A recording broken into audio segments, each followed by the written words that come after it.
I'm going to put a high gloss on this painting.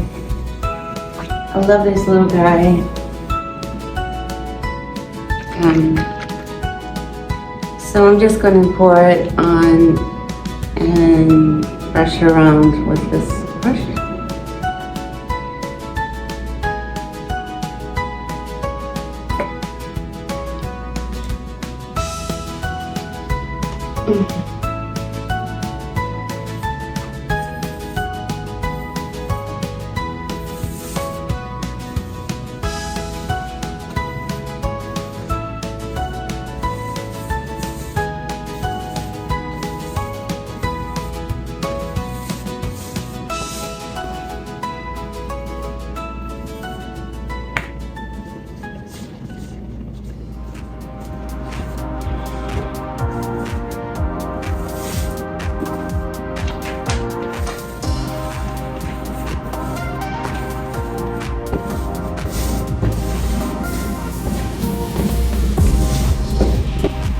I don't have any empty tables, so I had to do it on the floor.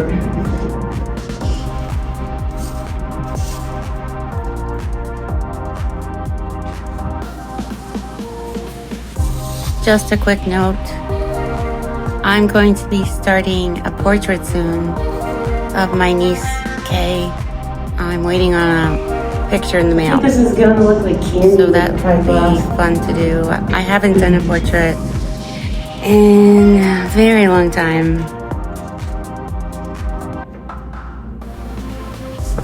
I also had this idea.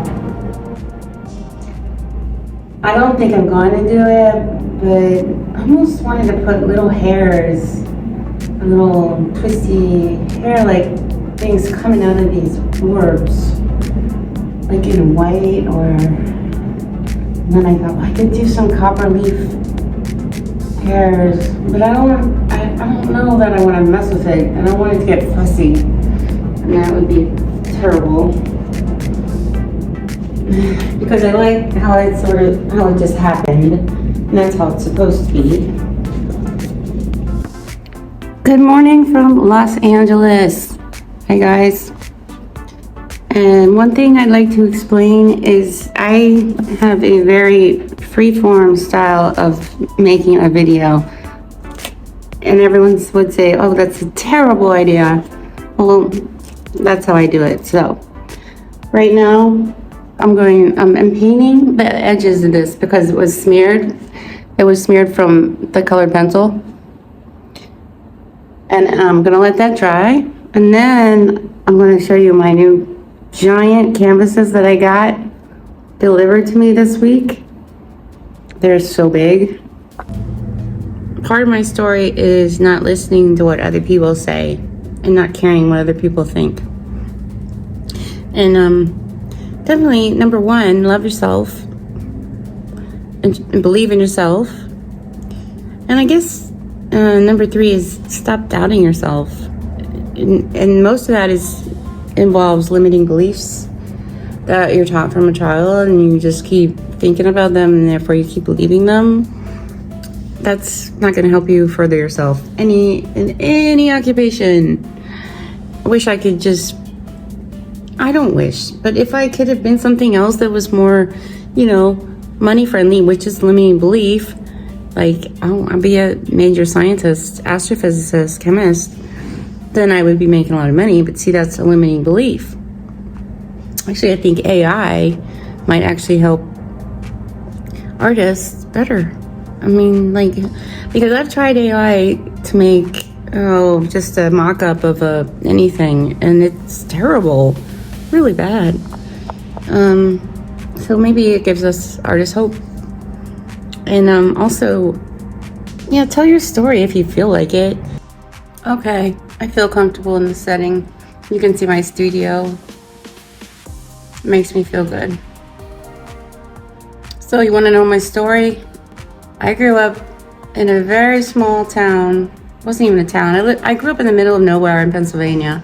I was born in 1970. And I grew up very strict. But my sister and I always loved to color and paint. That's all we did all the time.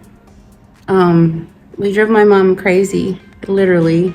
Not literally, but she took away our finger paints. I remember one time we got it everywhere. And my dad was a preacher.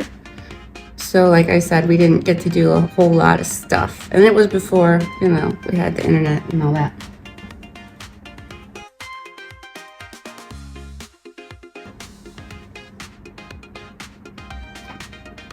But I was self-taught. I was very passionate about art. I taught myself how to draw. So when I was 17, my high school art teachers wanted me to apply to Governor's School for the Arts. And I had I was excited. Even though I didn't have any training other tan by a wrestling coach who was my art teacher, I knew that I had talent. Maybe it's genetic. Both my parents could draw fairly well. And so I applied and I got accepted. And that was a big eye-opener because I was, at 17, I was way behind.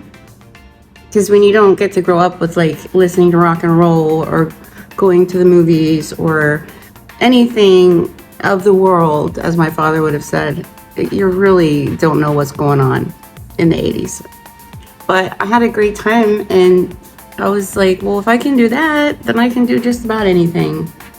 But I was doing realism then, and I always wanted to just passionately do abstract, but I didn't know how. I knew nothing about abstract art. I had never gone to a museum. I don't think I went to an actual, what was the first museum I went to? It was probably the one in Baltimore. But anyway, so I knew nothing of it. And so basically, over the years, I kind of experimented some more and developed a bunch of different styles until I found what I think is now my style. And a lot of that started when I did colored pencil on paper, because I think that puts it straight out there.